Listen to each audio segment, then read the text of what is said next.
Bonjour à tous, bienvenue sur cette vidéo de ma fabrique où je vais vous donner quelques astuces pour réussir votre caramel. Pour commencer, ajoutez seulement la moitié de votre sucre, c'est important. Si vous mettez trop de sucre en même temps, le sucre du dessous, lui, va fondre et celui du dessus va rester encore en cristal. Et c'est ce qu'on veut éviter, on va avoir une coloration qui soit homogène. Ensuite, une fois que vous voyez que votre sucre commence légèrement à colorer sur les bords, vous remuez un petit peu pour mélanger le tout et surtout vous mettez votre plaque à 6, donc sur un feu moyen. Avec la spatule, décollez les bords de la casserole.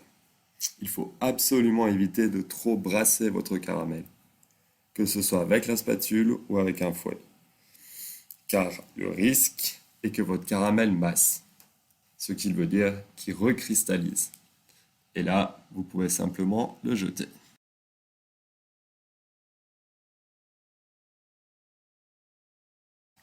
Dès que la première partie de votre sucre est complètement fondue, ajoutez donc le reste du sucre. Mélangez un peu de nouveau avec la casserole. Vous reposez sur votre plaque et on va laisser colorer ça gentiment sur un feu moyen. N'oubliez pas de remuer de temps en temps avec la casserole et aussi de décoller les bords avec la spatule. Alors maintenant, c'est une étape aussi très importante. Faut pas hésiter, il ne faut pas avoir peur de bien colorer son caramel. Parce que la coloration, déjà, c'est ce qui va donner du caractère au caramel et il va avoir une légère petite amertume.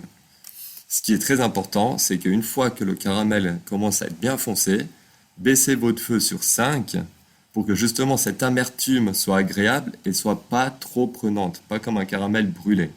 Une fois que vous avez atteint cette belle coloration avec votre caramel, vous pouvez ajouter votre crème. Attention, baissez le feu sur 2 et mélangez sans cesse. Continuez à remuer sur un feu doux un quart de minute pour avoir un caramel homogène. Et voilà, débarrassez-le dans un cul de poule ou un saladier et vous pouvez le réserver à température ambiante. Pour nettoyer facilement votre casserole, mettez-y de l'eau à la place du caramel et vous remettez ça à chauffer à feu doux pendant quelques heures.